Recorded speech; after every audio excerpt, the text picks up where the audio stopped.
Hey everyone, welcome back to another episode of Fringe Coverage. This podcast profiles the stories, swings, and stars of the LPGA Tour. And whether you're new to women's golf or a longtime fan, hopefully this podcast helps you develop your own rooting interest in women's professional golf. And fresh off the golf course, my buddy Tom. Tom, how are you doing, my man? Mark, happy to be here for another week of recapping. Unfortunately, not the best tournament to recap this week, but still looking forward to the episode. Should be a fun one. And I said at the outset, you're fresh off the golf course. Give the people a little preview of where you were and what we're going to talk about on the back half of this episode. Yeah, I played Chambers Bay a couple days ago. Ooh, I boy. was up in Seattle for a family trip, a bunch of guys. There's 12 of us, and they said, "Oh, what are we gonna do on Monday?" And I said, "Well, I'm gonna rent a car and I'm gonna go drive an hour away and I'm gonna go play Chambers Bay because when's the next time I'm gonna be up at the state of Washington?" So I was very happy with my decision. We can do a whole breakdown of it maybe at the end of the episode. So stick around if you're interested. Can't You, wait. Mark, you stick around. Yeah, I'll stick around regardless. If anyone wants to stick around after the next 30 minutes of talking LPGA, we'll break down Tom's day up at Chambers. So you mentioned it at the outset, Tom, kind of a tough week for a recap. So this past week's tournament was the Walmart Northwest Arkansas Championship presented by P&G, and it's just a bummer, man. The tournament had to be shortened to 18 holes. They had crazy bad weather, which really, I mean, made the course truly unplayable. Like there was never a doubt that it was bad to start, but they looked 3 days ahead to see if they could get any rounds in. So for background, this was already only going to be a 54 hole tournament. So it was already a three rounder. And the fact that they couldn't find space for three rounds was tough. So they started on Friday. They got the golf in after some delays, but they just got dumped on. Then they got dumped on all day Saturday. Then on Sunday, they officially announced they were going to have to shorten the tournament to an 18-hole finish because they looked out through Sunday, Monday, Tuesday, and it was only getting worse. Which is, and we'll get into why that sucks for more than just the obvious no LPGA to watch this week. But kind of the housekeeping side of all of this, from an administrative on the LPGA side, these tournament results are unofficial. So they did finish 18 holes, and they were, because the place was already pretty rain soaked, they were going real low. The leaders were at 8 under after round one. Um, Tournament results are unofficial. They do not get any CME points. So for those people that were hoping to have a good week and start climbing towards that race to the final 60 for the CME, this one just, they throw it out the window, doesn't count, which sucks. Can I Couple interrupt player, you real quick? You yeah, said because it was rain soaked, they were already shooting low. yeah. So when a course gets soft because of rain, it means you can just start throwing darts at Oh, the okay. I pins. guess that makes So sense. if again, if it gets baked out with the sun, you start turns into a trampoline, and it's hard to hold the green on your approach shots, especially in some of those long irons. When it gets soaked and it's super wet, the greens are just so receptive, and you can just go pin hunting. So those kind of turn into the birdie fests, and this tournament specifically in Arkansas has always been a birdie fest. I think, remember, 54 holes, they were still 20 under for a Mm. three-round event. So this is historically a birdie fest, and it was already turning out that way before it turned into biblical weather out there. A couple major bummers. Two names that popped up towards the top of the leaderboard that I was excited to hopefully see the rest of the time that ended up not happening. Lilia Vu, who has been in the wilderness, man. This is rewind the clock a year. She was a top five golfer in the world. Uh, UCLA player, so someone I love as someone from my alma mater. She was showing signs of life, shot 7 or 8 under in the opening round. And again, she hadn't shot around in the 60s like this year. So she was really, really having a tough time. So it was nice to see her, tough for her to not be able to continue that momentum. And then Allison Lee, someone that I think you're going to start enjoying watching now that she's back from having a baby. She is someone that's been on the Solheim Cup team here over the last couple years. And she played really well. Again, only a few weeks removed from coming back officially from her maternity leave, so it was great to see her in good form. And then also on the players front, no blood this week, Tom, between you and I in the picks. Oh, We great. had, for those of you that listened to last week's episode, we apologize for the only audio problem we've had thus far, which was somehow silencing Tom's pick name when he said, I'm going to pick blank. Luckily, you probably pieced it together later when I reframed it, but it was Tom picked Ayaka Furue and I My picked. free speech has been impinged upon. Yep. Yeah. Well, hey, Yeah. let's be careful on how we start going down that road right now, Mr. Kibble. But Ayaka and Akie, no blood there. You were looking really good. I was not. I was flirting with cut line stuff. I don't know if they were going to do a cut actually with the 54 holer. Maybe Well, after I round had one. so many questions about this tournament. Like, I guess number one, does anybody get paid? Yeah, Do so great question. Great. Let's take these one at a time. So, as it relates to the money, let's start with the contract side of things. My day job, I work in sports event production, so I have a little bit of background here on how some of these contracts work, whether it's television rights, whether it's title sponsors. And luckily, this tournament we mentioned last time, this is one of the larger purses on tour. It's a $3 million purse. Again, outside the majors, one of the big money stops, which is amazing considering it's only a 54-hole tournament. That's a lot of money to only play 3 rounds of golf. And Walmart and P&G, two of the larger brands in the nation, are the title and presenting sponsor of this event. They have contracts that always outline some type of force majeure clause that says, hey, whether there's inclement weather or whatever it is, contractually they do not owe their full boat of money because they did not get their full product. Because again, what they're paying for are the eyeballs on television. And if you're sure. not televising rounds, your investment, your ROI is going way down. So what their contracts say is, should we have this tournament the way you expect to, you're going to be paying, I think it's a total of $2 million between, or maybe $3 million between the two of them, and they say if this gets cut, it doesn't happen. Contractually, you still owe, in this case, I believe it was something to the effect of $1.5 million. And that is because still all of the front end efforts of the tournament organizing committee, who's bringing in the grandstands, all the expenses you can imagine go into a tournament, there's expenses there that they need incoming money. And if there's no patron sales for tournament passes, things like that, all of a sudden you get crushed from a revenue perspective. So they do have some protections there to have sponsors pay some money. And this is where a shout out to Walmart and P&G comes in because again, they very publicly came out and said, we're not going to pay the minimum of the force majeure contract. We're going to pay more than that. They're not paying full boat, but they said the women golfers should not be punished because of weather. So I think they owed a 1.5 million and they said they're going to pay 2 million. And to answer your question, the first 1.5 million will go to the top 65 in ties. So Hmm. they were going to do a cut, answers that question from earlier, top 65. So that would have been the payout. So they want to reward those people who, at least through the 18 holes, were in top 65 in tie standings.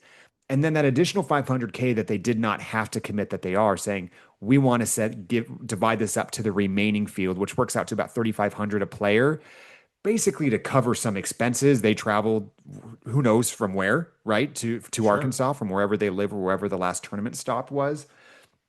So every player gets something. And I've said this multiple times. I will give a lot of runtime to any sponsor who's investing in the LPGA. I'll especially give run to the Walmarts and P&Gs who are saying we're going to do more than what our contract says, and understand that these women already aren't getting their fair share when it comes to what the purses are compared to the men's game. So everyone that came is getting some payment. Great. And like you said, we've mentioned this numerous times. This is an international league. Yeah. So people are traveling from Far East Asia or, South America to play in this tournament. And they probably lost money doing this Yeah. because flight, hotel room, you have to pay for a caddy and all that stuff. All that is probably going to amount to more than $3,500. So yeah, props to them for stepping up and helping out where And this is where, outside of the sponsor component, this sucks for those tournament organizers. This is a group of people who spends their year planning this tournament. This is their Super Bowl. This is their big event of the year that they focus all their time and energy on. Let me just peel back the curtain of the things that go into something like this. We mentioned all the vendors they bring in, whether it's food and beverage, grandstands, just the physical build out of these tournaments. Think about all the volunteers you see at a golf tournament, whether they're hole spotters, whether they're helping production. Those are people who, this is their biggest day of the year too. They love it. You've Mhm. seen, we're from San Diego. When we go out to Torrey Pines, there's all those volunteers out there working the farmers event. I mean, that's hundreds, if not thousands, of people who, again, they've already spent the money. Some of those volunteers pay to be there. The tournament pays to get them outfitted with shirts and all that stuff. You can see where that expenses start piling up. It certainly sucks for the community of Rogers, Arkansas.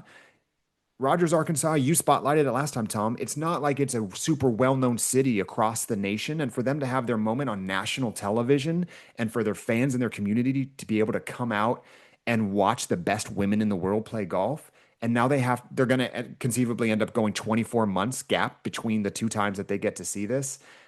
It just sucks. So whether it's fans, whether it's the general community, the host families, we'll get into this in a different segment here later, but there's a lot of the LPGA players stay with their host families out there. Luckily, they got to see them for a little bit, but it just sucks to see how much goes into this. And certainly, while we're not going to cry too much for broadcast partners because there's a lot of money that they already have, but that there was a commitment from Golf Channel to air this, and now they had sponsors who were planning to get some ad runs during the LPGA broadcast, and that didn't happen. So there's a trickle down effect that Golf Channel now has to go do what we call make goods, right? And they got to go call those sponsors and say, "Hey, sorry Walmart, sorry P&G, we didn't get to run your spots. Let's find other places within our regularly scheduled programming or future events to make sure you guys get some visibility and eyeballs on what you were hoping to run during this tournament." So a lot of that's the surface level of what the impact is. But again, as someone who puts on events for a living, I really feel for people who put their so much time and energy and resources into something that gets canceled for something they have absolutely no control over. And I assume these decisions aren't made lightly because No. the people who have the final say in this understand all the repercussions of what you just laid out, where if they do cancel this, the trickle down is just incredible. And probably we don't even know like the full extent of it, right? It's probably still affecting people. So, Right. Well, and we didn't yeah, even get into like what's this going to do with some of those LPGA players who were on the cusp of making the top 60 for a CME. The season's not over, but this is another point earning opportunity. And not every LPGA player gets to play in every LPGA event. So if this was one of the ones you were playing in and you're not allowed into the next one, we're going to get into the schedule a little bit later. They're about to go to Hawaii and the Asian swing where a lot of people can't afford to go over there or they're not invited. So this may have been one of their last point earning opportunities. And that's just the top 60. There's also people just competing to keep their tour card next year. So if someone was really close and this was their last thing on their schedule, now they're scrambling to figure out, oh man, I need to put something else on my calendar because this is unofficial for points. So uh, we're probably just scratching the surface to your point of the impacts of this. But tough, tough week. I will say, I really, if there is a shout out to be given outside the sponsors, it's to the players who recognize what Walmart and P&G did. If you just scroll your phone through what happened on Saturday and Sunday, all the LPGA players were just doing love messages to Walmart and P&G saying, "Thank you so much for being such a backbone of this. We're sorry to the city of Rogers that we can't show out for all of you, but thank you to sponsors who are still taking care of us." They don't have to do that, but they understand how important on their tour any money is. And I give them credit for on their own individual social media accounts. And we're talking the Nelly Cordas of the world who hadn't played there in years. This might have been her first ever tournament there. Think about first time Nelly's coming to Arkansas and then no one gets to see her. Just tough, man. But at least I like that they gave shout outs to those sponsors. absolutely. So tough, tough week. We're going to put that behind us now. There's a lot to talk about. Kind of a run of show here. Tom's got a fun segment he's going to run us through in a second. I've got a little Don't hype it up too much. We're gonna try. I've got a series of questions for Tom that I just want his opinion on how he feels about these things when they happen on the golf course, and then we're going to do some news and notes about the LPGA. And as we talked about on the back half, we'll talk about Tom's time up at Chambers. So Tom, where are you taking us next? So one of the things that we mentioned a while ago as a potential segment for the show was during the Canadian Open, we talked about how one of the things that sets that tournament apart is that they bring hockey. They incorporate hockey into the tournament because it makes it a little bit more fun, a little bit special because not all tournaments can do something like that. So I thought, hey, the tournament got canceled this past week. Let's try to do something fun where we can help future tournaments brand themselves to set them apart from others. Okay. So what? Okay. How did you go about this? What was your process? Okay, so I made a list of all the remaining tournaments for the calendar year 2025. Okay. and then as well as their locations. So I tried to tie in either the location or the tournament name with a sponsor, something like that that would help jumpstart this process for me. So next week we have the first one. We're going to Iwa Beach in Hawaii for the Lottie Championship. The Lotte. Yeah. Okay. Like I said, Lotte. No sweat. Great Yes. start. Yep. So one of the things that Iwa Beach is known for is their big pineapple plantation. So if you go visit there, that's one of the main tourist attractions. Okay. So something as simple as changing the ball markers to pineapples. Okay. Something cute that you would notice on TV and like, oh, that's funny. You know, you see it on Instagram, you send a clip to your friend, you go, oh, look at this. How cool is that? Remember when we went to Hawaii, we saw this? Promotes fan engagement. Now, I am on record saying pineapple is by far and away the best fruit. For sure. I'm right there with You you, agree man. with me? Oh, absolutely.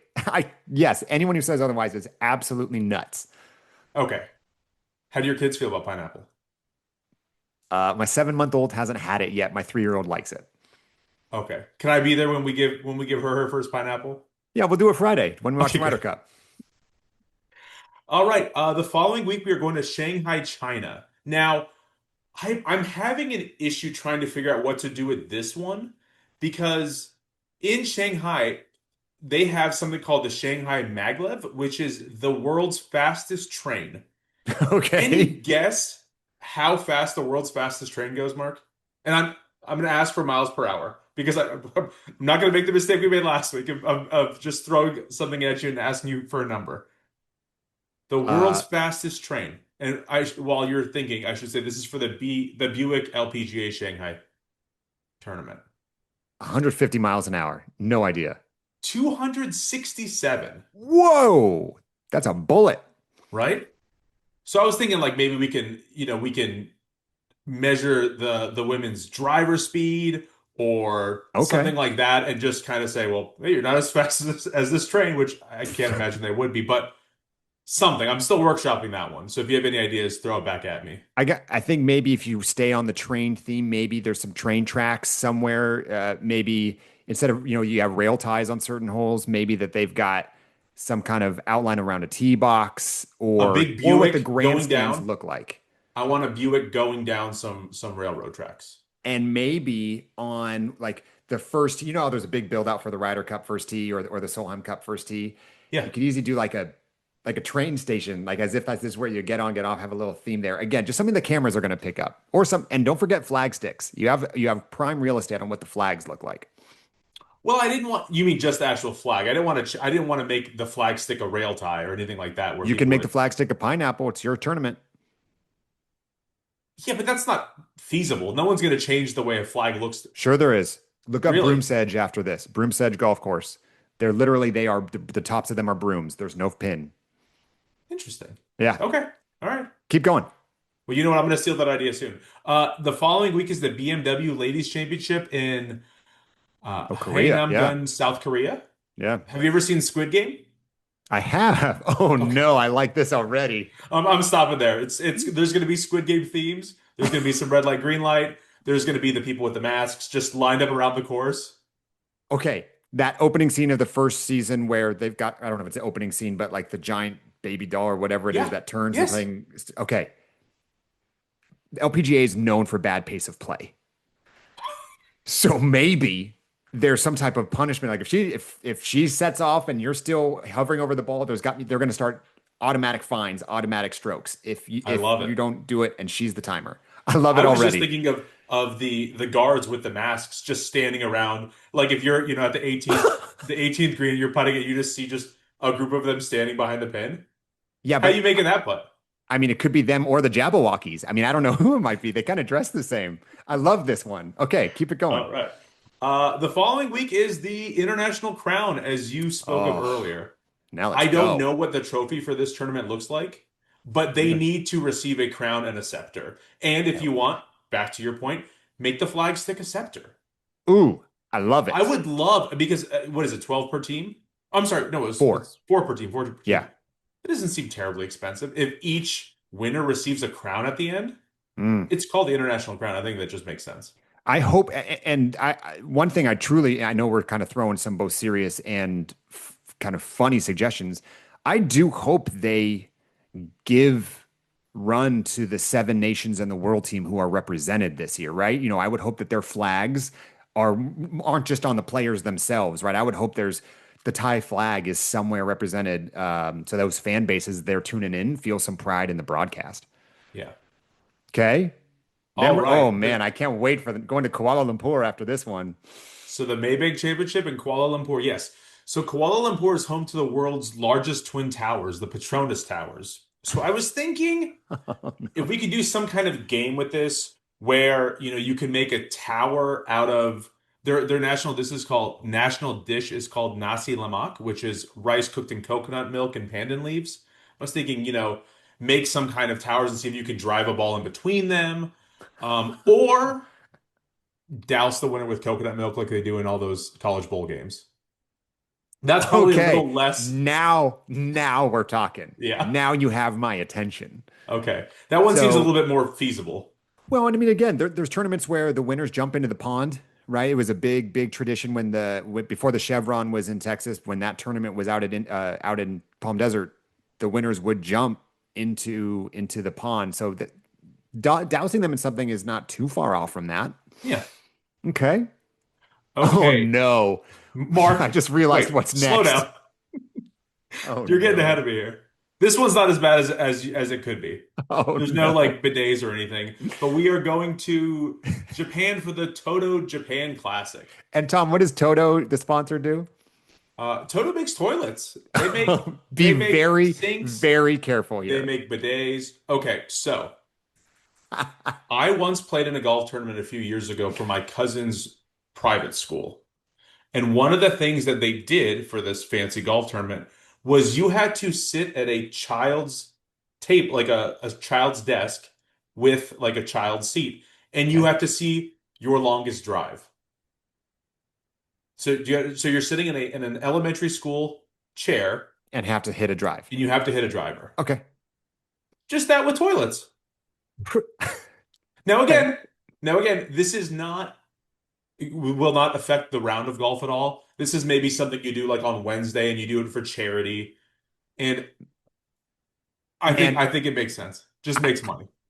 I'm hesitant to give some of these ideas that I'm coming up with off the cuff because I think Toto is going to put us on their payroll pretty soon. First of all, most golf courses have water features of some kind, fountains, might I say. They should be pumping bidet. Bidet should be sending that water out. And you think about grandstands and think about like seating around it. You know, people run to in the Masters, they all have to like speed walk and go place their chairs. The front row of seats on every hole should be toilet shaped Mark, chairs. this is incredible. I Yeah, mean, this is good stuff because you're this telling is me off the dome for you. I mean, all jokes aside, if a broadcast camera zooms into a green and sees patrons sitting or not sitting and they just see a row of toilets, at the very least, someone's going to stay tuned in for a second to say, what the heck is going on? Yes. I, I love it. And just imagine the things they could do with social media or like someone would be like, oh, that was a horrible round and flush that one. Like you could have a lot of fun. I know you like that. Okay, keep it. Where are you going next? We got like 6 weeks. We can reach out to Toto Japan and see if we can get any of these ideas All implemented. right. I'll call Cedar Golf Course right after this and see who the tournament Perfect. organizers are. The Annika Ooh. in Bel Air, Florida. So this one is a little bit more traditional. And you know what? This idea is so good they might already do it. So at some golf courses, they name each hole. Yeah. I wanted each hole to have a specific Annika fact tied to it. So, Okay. for example, she's won the most Player of the Year awards. So the Mhm. eighth hole could be called Player of the Year because she's Got won it. 8 times. She's won 10 majors. So there you go. Love it. Number 10. 13, she's the only woman to shoot 13 under at an official event. So stuff like that. This is I'm one not of going to those go all. tournaments. This is one of those tournaments that is it's a mouthful, the actual tournament name, because again, this is Annika's tournament. So they call it the Annika, driven by Gainbridge at Pelican. Most tournaments don't necessarily list the course in the name, but this was part of obviously what Pelican Golf Club's stipulations were in the naming conventions of this tournament. It's a big purse too. Um, so I'm curious how much the Pelican actually plays into. some of the ideas as well. But yeah, Annika, this is a tournament that I think is very oddly named. Uh, Hmm. it's like imagine if Tiger was like, "Oh, I want the Tiger." I don't know what it is. Like Annika Sorenstam, we grew up knowing that name, right? I mean, she was always the best on tour. Her and Kari Webb were the names that we seem to grow up with. But again, I don't know if it's vanity. I don't know if it's the tournament organizers forced this on her. It's interesting to me that's just straight up called the Annika. But it's And it's not also, just called the Annika. It's the Annika driven by Gamebridge at Pelican. but it's not only that, it's capital THE and then capital all caps Annika. Yeah. I'm sure there's more reason to it than you and I know, but weird look. All right. And then rounding it out for the CME Group Tour Championship in Naples, Florida, Mm, I want Tiburon. the trophy formed into a sandcastle. I want a giant 6 foot sandcastle of this trophy, and then the winner stands next to it, and then the winner does a cannonball into it. Into the sandcastle? Sure. Okay, you had me until the who wants to do a cannonball into sand? You're just gonna run into it and get hurt. Or give it a big hug or something and just like have it just envelop you. I think that'd be fun. I think it'd be fun to watch. Again, I I'm mean, looking for clicks here, Mark. So this sure. affects none of the golf because again, I'm not really trying to turn this into like something silly because I think all of these ideas are, while fun, somewhat feasible. Possible. Sure. Yes. Can I And can I put it's a not spin on that? Can I put a spin on your sandcastle? only if it's as good as a Toto spin. Why is it not in a bunker? That's pretty Why fun. is like one of their signature holes where a bunker really comes into play? There is like a firm sandcastle built that like is itself a hazard in a hazard. See, now we're getting a little too cute with it. I I mean, they again, I put they don't. put umbrellas in the middle of the water for the travelers on the PGA Tour. Like there's some pretty Yes, like but if it goes in the water, it's already out. Now you're saying that they're gonna have to hit around a sandcastle. I mean, why are they going in that bunker anyways? Well, Mark, That's on nobody them. wants to go into bunkers, Right. but So they're already at fault for putting it in a hazard. This one just happens to have a unique piece to it. So might make you think a little bit more about maybe you got to miss left on this hole because that right bunker's this isn't got Mario Golf. We're not trying to do we're not trying to make this even more difficult. just saying, just You, saying. you know what? You're just saying, okay. All right, that's it. That's all for me. I love it. I love it. So I'm sure our phones are going to be ringing off the hook. You know what? Let's not give our phone numbers out. Fringecoverage at gmail.com. Toto, hit us up. We got some ideas. Those are just off the top of the dome. We got plenty more for you. So Annika Sorenstam, give us an email, whatever you want. We'll get on the payroll and we'll be your brain trust for your ideas to make your tournament pop on TV. Love it. All right, Tom. Got a new segment we're going to call I Need a Ruling. So, there's a couple things. I just want to get your takes. And there are definitely no right or wrong answers here, unless I tell you otherwise once I hear your take. Um, but let's start with something simple. We mentioned a couple weeks ago when Charlie Hull beat Gino Titakun on the 18th hole uh, to win.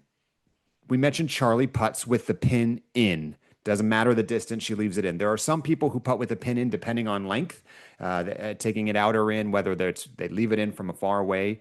I don't care the distance, Tom. I am curious. What's your reaction or take to leaving the pin in on putts? And let's start with, do you take the pin in or out? I It really doesn't matter to me one way or the other. When I play with somebody and they go, "Hey, can you pull that pin for me?" I will do it gladly. That doesn't bother me. Myself, I'm fine with leaving it in. Now, I don't usually burn drives through the hole or hit to the back of the cup where there's a chance that it bounces out or anything like that. I'm usually like leaving it 2 feet short and then cursing myself Right. Very much an amateur golfer. Yes. and then I tap it and I go, "Hey, at least I don't have to go pick up the pin and put it into the hole." Okay. I'm fine with her doing this. Um, I know you're looking for kind of a hot take here, not like, yeah, No, either way is no, there's fine with nothing. No, me. this is not a hot take topic. You're okay. Okay. I think it's a totally fine. Now, Okay. I know a lot of people do to kind of speed up the pace of play. So in that aspect, great. So on the professional level, at the amateur level, I like the idea of leaving the pin in for pace of play. If you're taking the pin out and that's impacting what your pace of play is, you're probably doing something else wrong. If the pin is the reason you think you're slow, uh, there has been a lot of discussion, topic, research done on is it better or worse in terms of if a ball with pace goes in, some people believe, man, leaving the stick in is stupid because you could clank off it and it'll knock it to the side. And then there are people who will say, if you've got it with pace and you hit the back of the cup, it's going to kick it. And so a lot of people have done simulations on a green with same putt speeds and all of that to see. And it's still jury is out. There are people Mm. who say, hey, I did this enough to show that it's better to leave the pin in. And there are people with a different set of data that said, no, you got to pull it. Suffice to say, it's a marginal difference unless you are a specific type of putter that hits a putt a certain type of way. Uh, I don't have a strong take on this. I've always taken the pin out because I was taught to take the pin out. So it's not necessarily preference, it's more routine. So, okay, a little bit more fun one. Certainly more modern question. Tom, how do you feel about people playing music on the golf course? So I enjoy it. A lot of the more modern courses around here will even, have a Bluetooth on your golf cart, kind of giving you the green light to do this, right? I'm sure there are some stuffier golf courses, more traditional golf courses who don't allow this at all. I'm totally fine with it, and I have a mobile speaker, and I will bring it along with me. My two most common artists played on a golf course. There's a country group called Midland that I really like listening to, specifically on a golf course, and also Outkast. Again, I don't know why, because I rarely listen to Outkast outside of a golf Hey, cart, yeah, but okay. yeah, uh, I'm all for it. Now, I will turn it down, like if I'm approaching a green and it's close to a tee box, I will have some kind of etiquette. I will ask if it's somebody that if it's not just, me and three friends or something, I will ask, hey, do you mind if I turn on some music? Or knowing as you know me, I probably just wouldn't even do it at all, just Right. because I wouldn't even want to broach that conversation with a stranger. But yeah, I'm for it. Go for it. Are you bringing a speaker? Is it just out of your phone? Assuming a golf cart doesn't have Bluetooth, which is very common now. It's like a little one, about 3 inches in diameter. It hooks to my golf bag. Uh, I'm with you.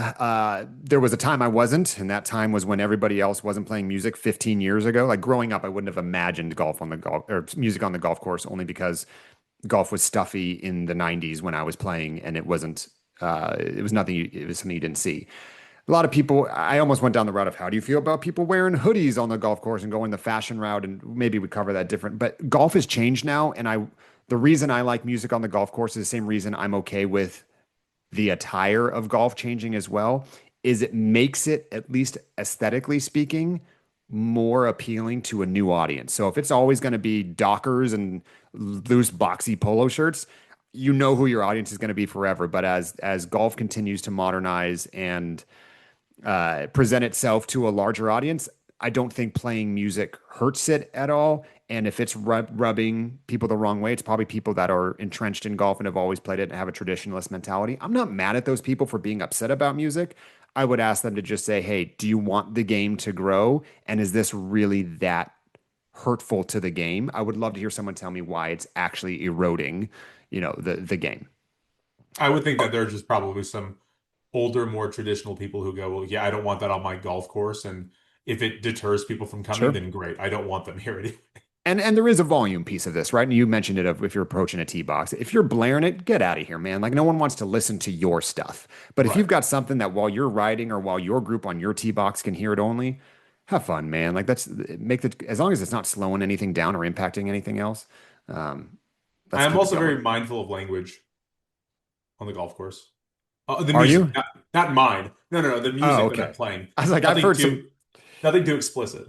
Yeah, but you and I have the explicit language coming out of our own mouths depending on the shot. Actually, I'm way more profane than you are. You're pretty settled. You're pretty dialed for the most part. I But you try. also hit better shots than I do, so that tracks. Okay, I've got two more. One's a would you rather. Let's hit that one first. So I came across this one the other day, and for a second I thought I had a quick answer. Went, huh? I like this one. All right, Tom, you and I are both we're very happy if we shoot something in the 80s. That's kind of our golf game.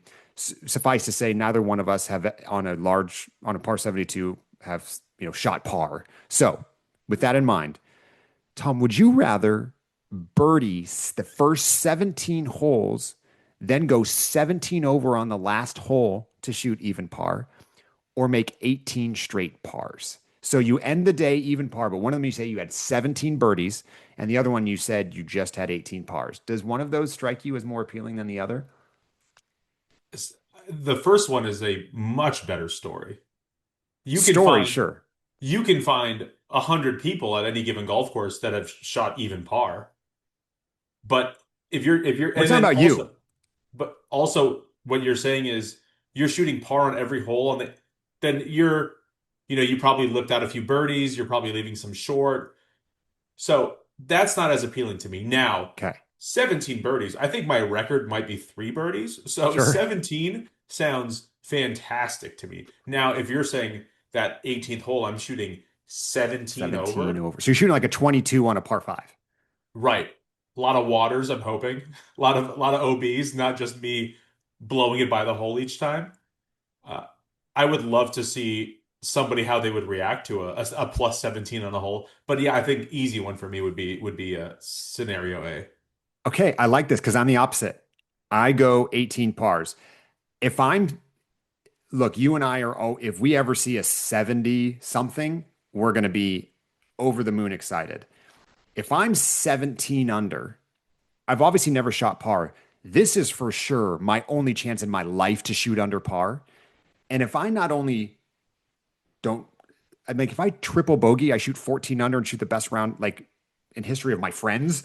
Like the fact that I don't get under par, I actually think I walk away with such a negative taste in my mouth of like, look what I had going and look what I ruined. And like the wheels came off, especially if I was playing with you. I'd never live that down. But you know what I've never done? Shoot 18 straight pars. To your point, if I'm doing 18 pars, I'm probably not chipping in from everywhere. I'm probably playing fairways and greens and play really solid and have something to build off of. If I'm looking projecting that round to the future, I'm thinking I can build off this and now I can go get it. I can be aggressive with some more putts. If I have that first round scenario A where I have 17 birdies and I blow up, I know for life I'm a choke artist. Like I'm never going to sniff under par again. And anytime I'm with whoever I played with that day and I have something going, that's going to be hanging over my head. And for sure, it's going to come out of your mouth of like, hey, just remember, September of 25 when you had this. So I don't think I could, I don't think I could sleep after that round, sincerely. I think those are all valid points. You know what I'm envisioning is I'm 17 under going into the 18th and I get a text from Mark like, "Hey, what's the theme for this week's episode going to be?" And I'm going to say, "Hey, I'll get right back to you. I'm 17 under right now. I'm about to finish the round. I'll text you in 10 minutes when I'm at the car." And then 30 minutes later you go, "Hey, what happened?" And I go, "I shot even." I'm still in the fairway. Oh man. Yeah, Yeah, I guess that is a good point because how do you even what's the rebound? not Yeah. even pick up a club? How do you get out of bed the next day Yeah. after a Can you 17 imagine the car ride home? Oh man, you're not listening to Outcast, I'll tell you that much. What Whatever that what profanity is you the weren't what is the marker? Because it's not a box for a 7 plus 17. yeah, yeah. That scorecard is gonna be real ugly. Yeah, anything beyond a triple, I'm not really sure if they continue to box and box. You won't see the rest of your scorecard if you try to color in the outside of that 22 on the finishing Do par you take five. it to the pro shop and say, "Look at me, guys! I shot 17 birdies"? Because I have to imagine that would be a course record. I know you say that in jest, but I think I do take it in and say, hey, guys, you ever seen a card like this? Yeah, Like at that point, you have to embrace the tin cup nature of it, right? yeah. Like to your point, that's why you would take that round. I Oh, would never take it. I'd be calling up No Laying Up. I'd be calling up Jimmy Kimmel, The Tonight Show. Like, hey guys, check this out. It's a second Kimmel reference on this today. I'm really impressed by your ability to be topical in your references here. Yeah, Yeah, I've heard a lot of would you rather questions, and I've never seen that one before. So that thank you was a good one. for indulging me there. All right, last one, and this is topical to the Northwest Arkansas Championship.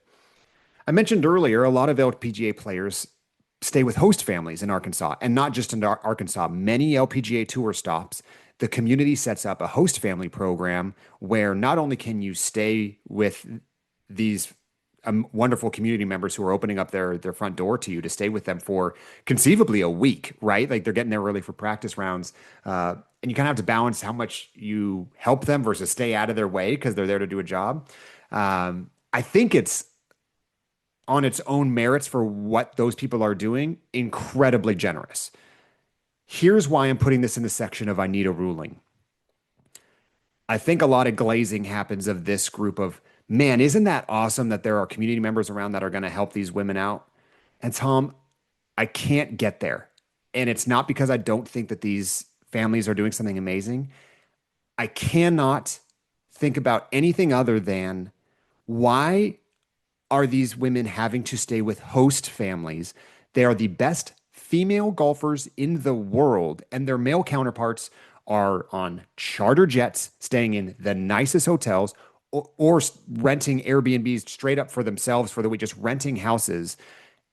I guarantee you, while these players are getting are there are stories of some of these players stay with the same family for 5, 6, 10 years, and they've established an amazing bond. That sounds awesome. As a community member, if there was a tournament in San Diego, man, would I love to be a host family for an LPGA player. That sounds awesome.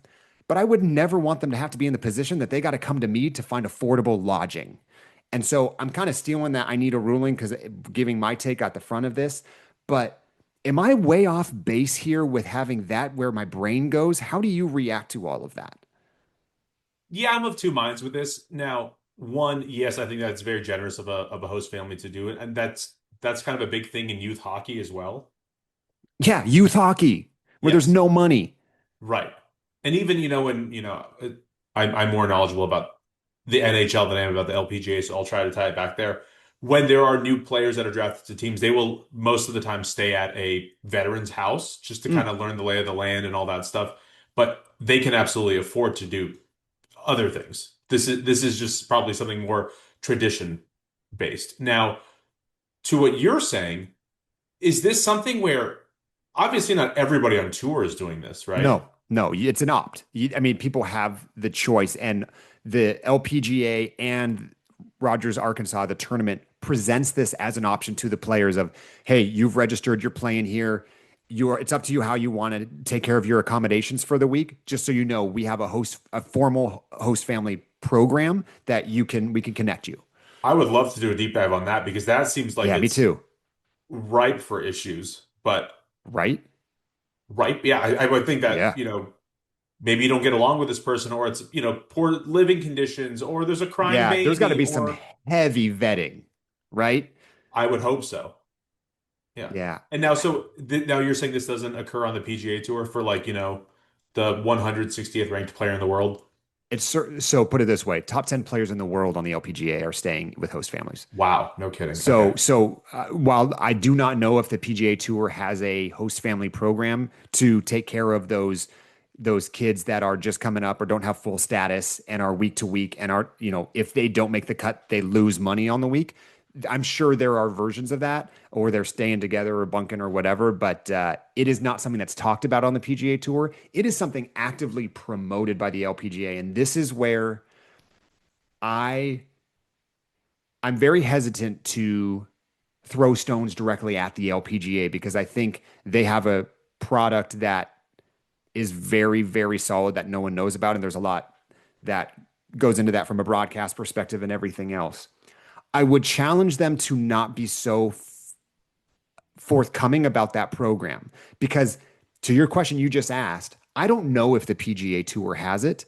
And if they do, it's probably for a lower tier player that you outlined. When it's very obvious and it comes up in every press release that they do about it, they are presenting themselves as a lower class tour. And I don't mean that by the quality of the golfer. It means, hey, we don't have a lot of money, so our best golfers in the here. This is how I read it, right? I'm not. It's not what the press release says. It's, hey, we have a lot of great players, but by the way, to help save money, we have a host family program.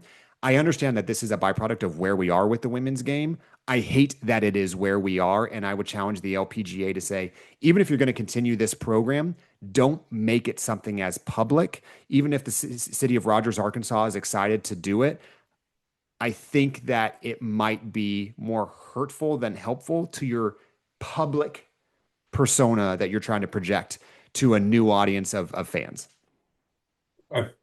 All very good points. I just looked at the LPGA website, and there is something called Hotel Planner, which is a company that the LPGA partners with.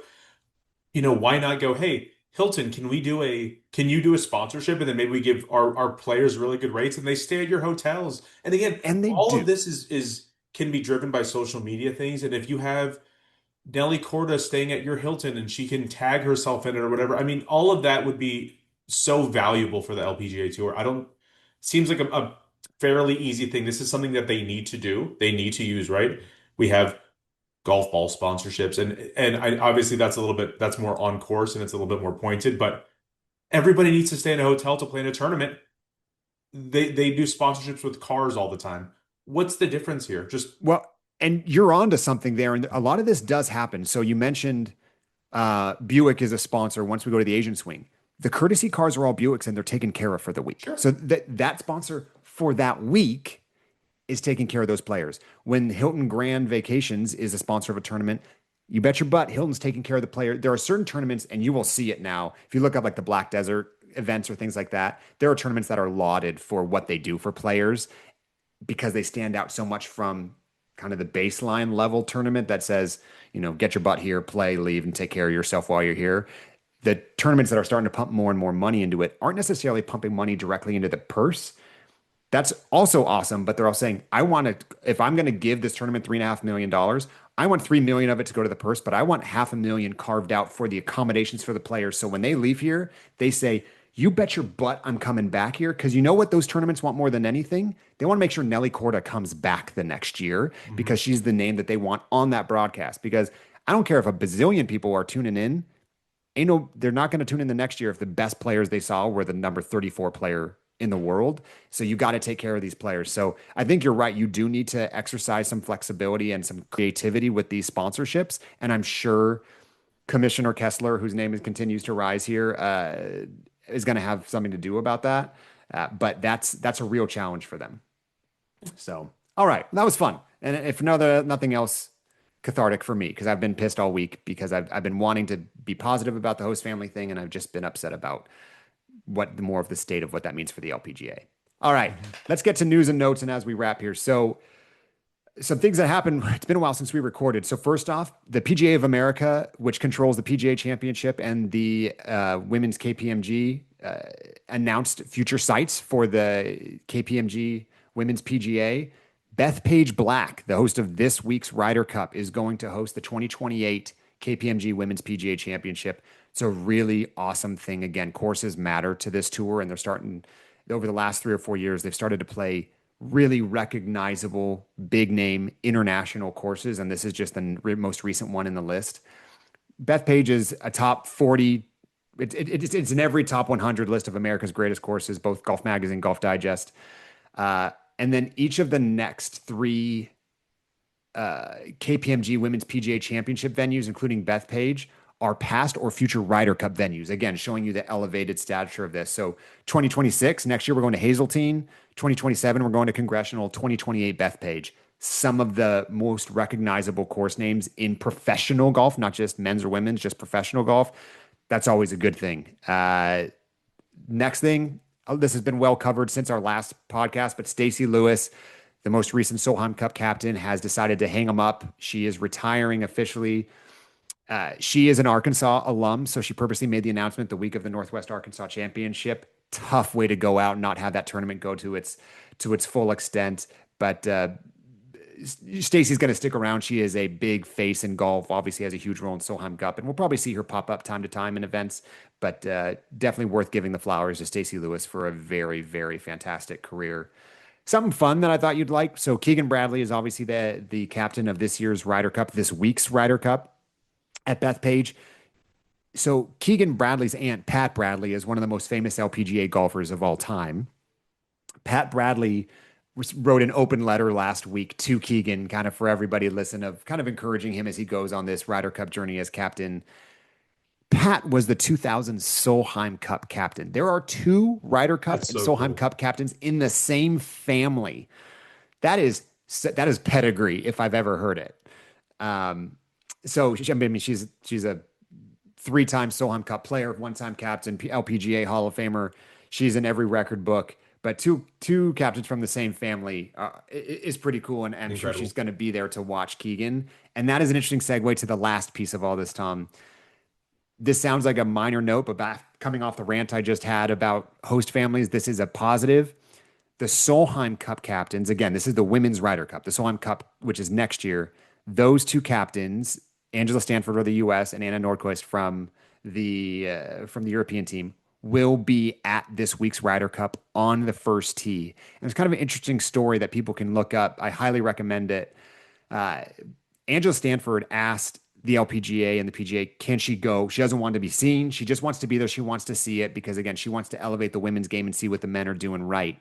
And Commissioner Craig Kessler said, "Oh, you're not only going, I'm putting you on the first tee on Friday. I want you to be part of everything." And remember, Craig came from the PGA of America before this. He was the COO. So if there's someone who has some connections to get someone on a PGA event, a PGA sponsored event like the Ryder Cup, it's Craig. So both Angela and Anna will be there in seeing the Ryder Cup in its full glory, which can only help elevate what their plans for the Solheim Cup. So shout out to the PGA Tour and the LPGA Tour for working together on this. And the last piece of that is we need more of that.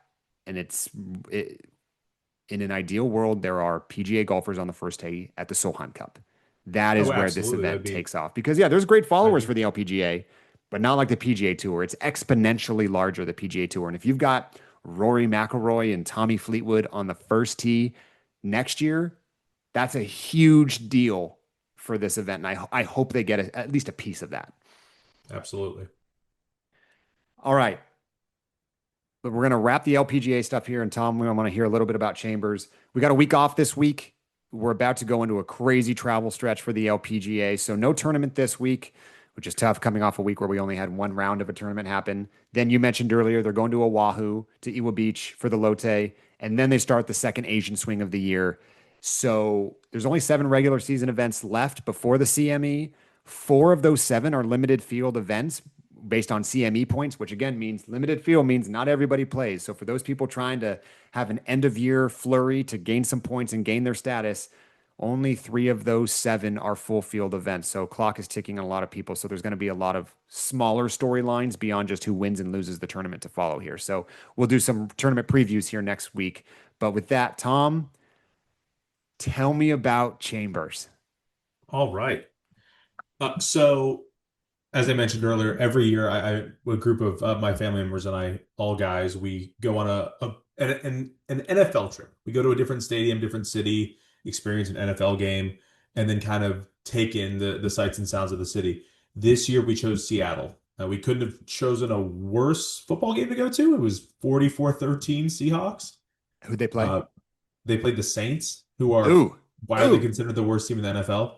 Okay. But the city itself is really beautiful. I've been there. This is probably my 4th time there. So I was excited to go there. But then I said, well, I've already done a lot of the main touristy things, the fish market and the Space Needle and all that. So I said, well, the last day I'm going to go book a tea time at Chambers Bay. And I was the only guy in my group that golfs. And I said, don't care. If I'm going to be there, I will rent a car and I will drive over to Chambers Bay. So it was about an hour drive. Woke up at 5 in the morning, got my rental, headed over there, and I mean, I pulled up and it was kind of dark still because it Sure. was 6:15 in the morning. Did my check-in, did my shopping ahead of time because I knew that I was gonna spend way too much money at the pro shop, and then went and hit the range. And just looking at this, you look at the course. There are no trees in sight. Oh, There's no water hazards at all. So it's just rolling greens everywhere.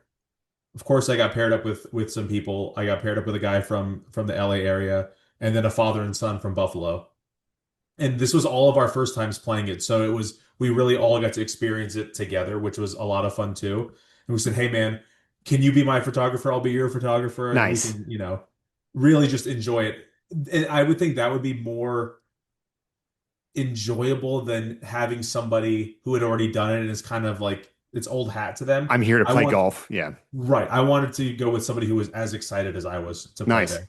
And, first hole jitters, nice 250-yard drive down the middle of the fairway, and I'm off and Oh, rolling. Now, as I mentioned a while ago, this is a walking only course, and I hadn't really walked a full 72 in a while.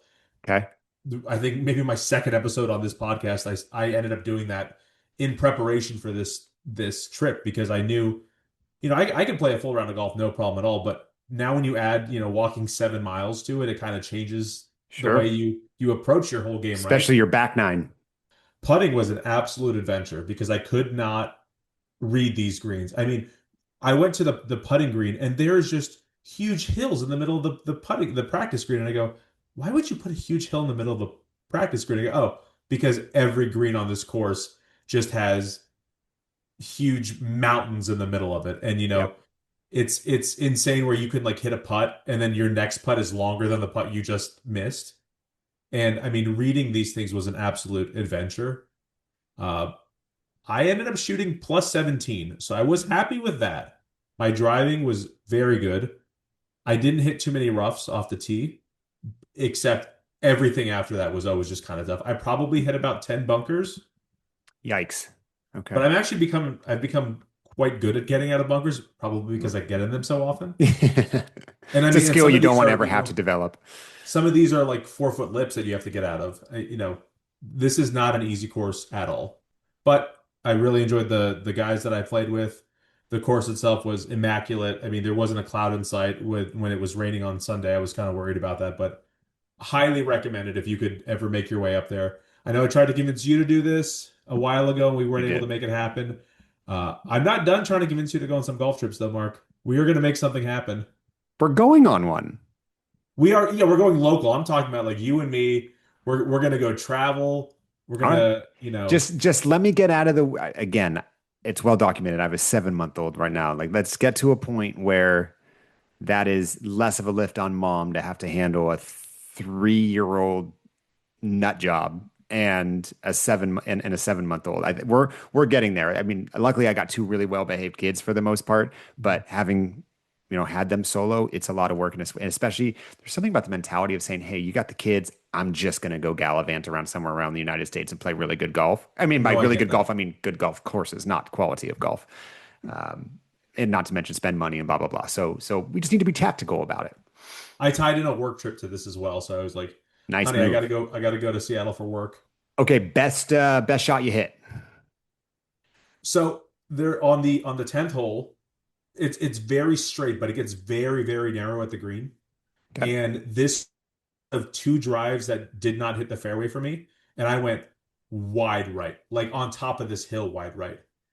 And then all of a sudden, like an Ewok, this guy pops up out from behind a hill and he goes, Callaway 4? And I go, yeah. And he goes, your ball's right here. He's a marshal that's there. And they hang out on this rock road. And he goes, but good news for you. We don't let anybody hit off rock road. So you have to drop your ball over here on this patch of grass. And he goes, and you aim over there. Do you see that little tower over there? Aim that way. You'll be just fine. So then I take a 5 iron out and I hit it and I land right on the green. He said, well, that was amazing, wasn't it? I said, sure was, man. Had a great Thanks for time. the course knowledge there. Yeah, yeah, no, that was really cool. All the We're, marshals were awesome. Like they go, kind of just keep it brisk and because everyone's walking, no one's really like oh yeah, right up behind you. We didn't have anybody behind us. The group in front of us apparently plays every day, so they just flew by. they just gassed you. Yeah. Yeah, absolutely. But Worst shot? oh yeah, there were some. It was all putts. All my worst shots were just like really bad putts. I mean, this is kind of doing Gino dirty here, but any Genos, any four jacks? Ooh, I don't think so, Okay, good. but there were definitely some. So I think I got two pars and zero birdies. Okay, I had a couple birdie looks, but just yeah, it wasn't really working for me. okay. Yeah. Well, I texted you and said, "Hey, save it for the pod, but give me one word," and your word was gorgeous. So that's always a good word to come off of a round of golf because you didn't make it about the golf. So I thought Yeah. just that I think that framed it really well for I like that you know how to appreciate time and place beyond just the round of golf you're playing. The older I've gotten, the more I've realized like it just doesn't matter. Like I think I some of my favorite rounds of golf I've barely broken 100. Like just it's such a social thing for me now, which again is why you and I want to take more golf trips and see more places. I'm definitely jealous. You've now shot your best round of golf at Whistling Straits, Mhm. and you've played another really good. That's a good round of golf. You're playing a U.S. Open course, right? Like Yeah. certainly, I know you're not playing it from the tips and the rough's not up, but that's a big boy call, of course, big boy walk. So, and just good job on you for going solo, man. We talked about this early on. Like you have the ability to say no. Is this something I want to do? I don't care if anyone's going with me. And not only that, you rented a car and drove an hour away. So, uh, Well, I you're the looked at man. I booked an Uber and it was $120 each way, and I said I should probably rent a car. Whew, man. Yeah. I'm sure your One wife of the things appreciates that I that. do really like in golf and just in life is I like, as you know, I like to have plans. I like to book things and just like have something to look forward to. So I go, I booked this tea time probably back in April because it fills up quickly. Or I'm sorry, I think you could book ahead of time and pay a little bit more, or you can do 90 days out. So I had this 90 days out and I was like, okay, I know what I'm going to do what day, and I'm going to make sure that I get a good tea time for this. I highly recommend that just because it always just gives it's always good to look forward to something. How about that? For sure. For sure. So I got to figure out what's next on my list. Well, let me know Bethpage when you Black? do. Let Yeah. me know when you know your next thing. Cool. If you have suggestions for players or topics to discuss on this podcast, or any golf course recommendations for me, maybe Mark, send them to fringecoverage@gmail.com. If you have any more good sponsorship ideas for tournaments or for us to pitch, send them that way as well. You can follow us on Instagram at Fringe Coverage Pod. Follow us on X at Fringe Coverage X. And whether you're approaching from the fairway or the rough, we got you covered inside the fringe. Bye, guys.